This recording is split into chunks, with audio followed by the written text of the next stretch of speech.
up, guys? Today we're going to be talking about that movie right back there, The Dark Knight. Now, I want to go into in-depth but quick for you guys, and I really want to give you why I think The Dark Knight is the best and has never been topped comic book movie of all time. Better than Endgame, better than Infinity War, better than Joker, all these type of films that we've got over the last about 12 years and 13 years, and why how high The Dark Knight is, and no one will ever yet top it. Now, let me just give you guys my overall thoughts. Now, you guys do know that I prefer in the Dark Knight trilogy The Dark Knight Rises. I love all three, but The Dark Knight Rises is more personal to me, but The Dark Knight is also, like, who doesn't love The Dark Knight? I just prefer The Dark Knight Rises a little bit more because it's more personal to me, and I had a lot more, like, memories with it, but The Dark Knight is the better film, if that makes sense. So, I'm going to name 5 things why The Dark Knight will never be topped or for a long ass time. Number 1, the cinematography and the action. Now, the action is all practical effects, and well, most of it is. And then if you actually watch the behind the scenes of The Dark Knight, they show you how they did the one chase sequence with Harvey Dent, Batman, and Joker in the semi. They showed how they used the tumbler crashing into the garbage truck. They did that all practical, but they did it in like a smaller scale, which is actually really cool. Flipping the truck, all practical.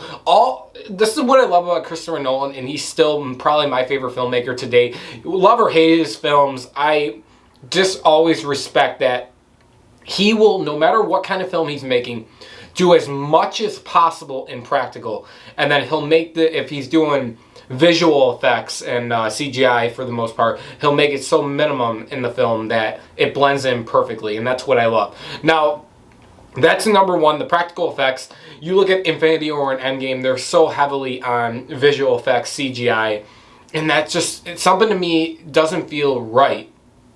Like, it looks good and it works. There's times where CGI looks incredible and works, like Infinity War and Endgame, but you can never beat practical effects, and you guys know what I'm talking about. So, that's number 1. Also, I do want to say about, if you look at The Dark Knight, there are plot holes and that stuff. Some things don't add up with the editing. Personally, when they're in the parking lot sequence with the tumbler, the one guy, the Italian guy, gets in the car, backs up, and then as Batman's approaching, it kind of cuts back to that. If you guys know what I'm talking about. I'm probably not going to show that, but, you know. I think general Dark Knight fans like me, or the trilogy fans, get what I'm talking about. Now, number 2, the acting. The acting is on par. Like, obviously, I would say right now, Heath Ledger's Joker is fucking phenomenal.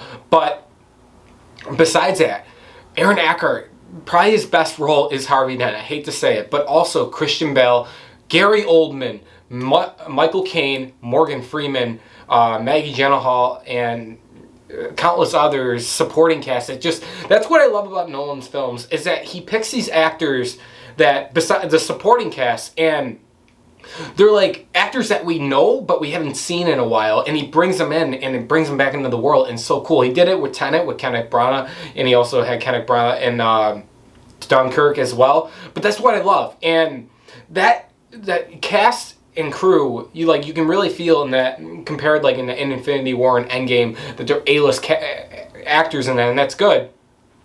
But when you can never beat like a supporting, good, cool, realistic cast, and that's what I love about The Dark Knight. Also, let's talk about Grounded. That's number 3 for me. Grounded and score. That's gonna be number 3. It's so grounded in reality, and I really can't believe this got a PG-13 rating. For me, I actually would have thought it's pushed in the lines of rated R, but it's so grounded, so gritty, but it feels real, and that's why the practical effects elevate that feeling of realism in the film. And then the score, made by Hans Zimmer and James Newton Howard, I don't think can be topped today. The Dark Knight Rises score is a good competing score, or the Man of Steel score, but the Dark Knight score with the Joker theme, the Batman theme, the Harvey Dent theme, everything in that is incredible. Now, we're going to go into 4, and let's talk about, besides the practical effects, let's talk about the action sequences. There's a lot of action sequences I love in this film. There's the Hong Kong sequence, there's the tumbler chase sequence, the parking lot sequence. One of my favorites, actually, I don't know if you guys agree with this, but it's when it's towards the end of the film where he actually Batman goes into the one Truant building, I think it's called, where the Joker is with all the fairies, that whole thing, and then he's taking down the doctors and the doctors that are actually the Joker thugs and the Joker thugs that are actually the doctors. I love all that, and I'm going to show you right now my favorite sequences right here. We got him. He's out of the game. Keep your hands in the air! Step away from the edge!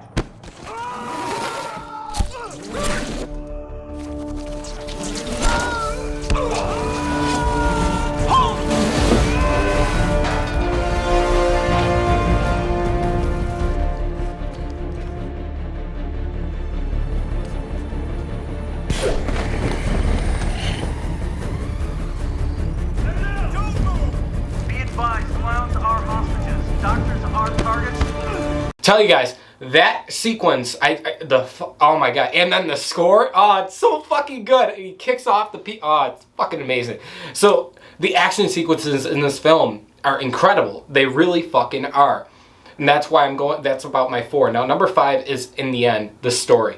The story does not feel like a generic comic book movie, and that's what I love. It's actually more of a crime thriller where you have Batman, Gordon, and Harvey Dent cleaning up the streets with all the, no, not the mafia, the mob. And it's so, that's why I say it's so grounded and it feels gritty. That's why I'm also excited for Matt Reeves' Batman, but I also love Ben Affleck's Batman.